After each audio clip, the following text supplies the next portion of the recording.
नमस्कार, पदार्थ रेसिपीज मराठीमध्ये मी स्वाती तुम्हा सर्वांचं अगदी मनापासून स्वागत करते। पुलाव किंवा बिर्याणी कुणाला नाही आवडत बरं। लहान असो किंवा मोठे, पुलाव किंवा बिर्याणी आवडीने खातात आणि यात भरपूर भाज्या असल्याने ती चविष्ट असण्याबरोबरच हेल्दी देखील असते।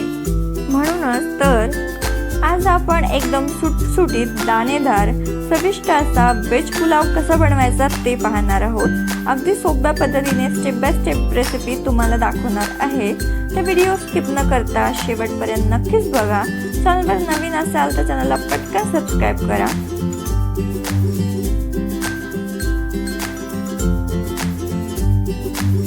सोबतच बेल आयकॉनवर देखील क्लिक करा, कारण अशाच नवनवीन रेसिपी मी तुमच्यासाठी आणत असते त्याचे नोटिफिकेशन तुम्हाला सर्वात प्रथम मिळतील। चला तर मग वेळ न घालवता रेसिपीला सुरुवात करूया। वेज पुलाव बनवण्यासाठी इथे मी पुलावचे बासमती तांदूळ घेतलेले आहेत। 1 वाटी बासमती तांदूळ मी निवडून घेतलेले आहेत। त्याला एका बाउलमध्ये काढून घेऊ आणि हे तांदूळ आपल्याला पाण्याने 2 ते 3 वेळा स्वच्छ असे धुवून घ्यायचे आहेत। तांदूळ धुवून झाले की यामध्ये आपण पाणी घालून अर्धा तास तांदूळ भिजवण्यासाठी ठेवूया। इथे मी 2 वाटी पाणी यामध्ये घातलेलं आहे।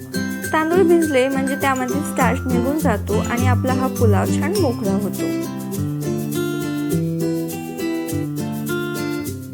तांदूळ भिजत आहेत तोपर्यंत आपण इतर जिन्नस पाहून घेऊया। भाज्यामध्ये मी इथे घेतलेला आहे अर्धी वाटी बीन्स, ह्याला श्रावणी घेवडा देखील म्हटलं जातं। अर्धी वाटी घेतलेला आहे गाजर, पाव वाटी घेतलेला आहे वटाणा, एक छोट्या आकाराचा कांदा आपल्याला लांब चिरून घ्यायचा आहे। सोबतच घ्यायचे 1 हिरवी मिरची, सोबतच आपल्याला लागेल 1 मध्यम आकाराचा बटाटा, तो देखील मी चिरून पाण्यामध्ये घालून घेतलाय। मसाल्यामध्ये आपल्याला घ्यायचे 1 तमालपत्र, अर्धा चमचा जिरे, काही मोठी वेलचीचे दाणे देखील मी घेतलेले आहेत। सोबतच 2 काळी मिरी, 2 लवंग, अर्धा इंच दालचिनीचा तुकडा आणि 1 हिरवी वेलची देखील आपल्याला घ्यायची आहे। पुलाव बनवण्याकरिता एका कढईमध्ये मी 1.5 चमचा तेल छानपैकी तापवून घेतलेलं आहे। तेल छान तापलं की सर्वप्रथम आपण घेतलेले खडे मसाले यामध्ये घालूया आणि खडे मसाले आपल्याला सुगंध येईपर्यंत व्यवस्थित असे परतून घ्यायचे आहेत। मसाल्यामधून सुगंध यायला सुरुवात झाली की 1 छोट्या आकाराचा कांदा आपल्याला लांब चिरून मग घालायचा आहे। हा कांदा देखील आपण लो फ्लेमवर व्यवस्थित असा गोल्डन ब्राऊन होईपर्यंत परतवून घेऊया। 3 ते 4 मिनिटांमध्ये कांदा हलकासा फ्राय होतो। आता यामध्ये आपल्याला अर्धा चमचा किसलेलं आलं घालायचंय। आलं देखील आपण व्यवस्थित असं परतून घेऊया। आलं परतत आलं की यामध्ये घालायची हिरवी मिरची, सोबतच घालणार आहोत चिरलेले बटाटे, गाजर आणि श्रावणी घेवडा, त्याला बीन्स देखील म्हटलं जातं। या भाज्या शिजायला हलकासा वेळ जास्त लागतो, याकरिता मी याला सर्वप्रथम घातलेला आहे। या सर्व भाज्या आपण मध्यम आचेवरती व्यवस्थित असे परतून घेऊ। भाज्या हलक्याशी शिजल्या जाव्या याकरिता झाकण ठेवून आपण याला 2 ते 3 मिनिटे वाफवून घेऊया। 3 ते 4 मिनिटे मी झाकण लावून व्यवस्थित अशा भाज्या परतून घेतलेल्या आहे। या सर्व भाज्या हलक्याशा शिजून देखील झालेल्या आहेत। आता या स्टेजवरती आपल्याला यामध्ये घालायचं हिरवा वटाणा। हा फ्रेश हिरवा वटाणा मी वापरलेला आहे। तुम्ही फ्रोझन वटाणा देखील वापरू शकता, पण ते तांदूळ घातल्यानंतर मग त्यामध्ये ॲड करायचा। हिरवा वटाणा देखील आपण 2 मिनिटे तेलामध्ये छान फ्राय करून घेऊ आणि या स्टेजवरती 1 मध्यम आकाराचा टोमॅटो मी मोठा कापून टाकलेला आहे। टोमॅटो ऑप्शनल आहे, पण टोमॅटोने चव खूप छान येते। आता यामध्ये आपण ॲड करायचं चवीप्रमाणे मीठ। टोमॅटो घातलं की मीठ नक्कीच ॲड करायचं, म्हणजे आपले टोमॅटो लवकर फ्राय होतात। मोठ्या आचेवरती 2 मिनिटे टोमॅटो वाफवून आपण भिजवलेले तांदूळ पूर्णपणे पाणी उपसून मग आपल्या पुलावमध्ये घालायचे आहेत। हे तांदूळ आपण मध्यम आचेवर व्यवस्थित असे तेलामध्ये भाजून घेऊ, जेणेकरून आपल्या पुलावला अगदी खमंग अशी चव येते। 2 मिनिटाकरिता पाणी न घालताच आपल्याला हे तांदूळ असे झाकण लावून वाफवून घ्यायचे आहेत, जेणेकरून पुलाव छान खमंग होतो।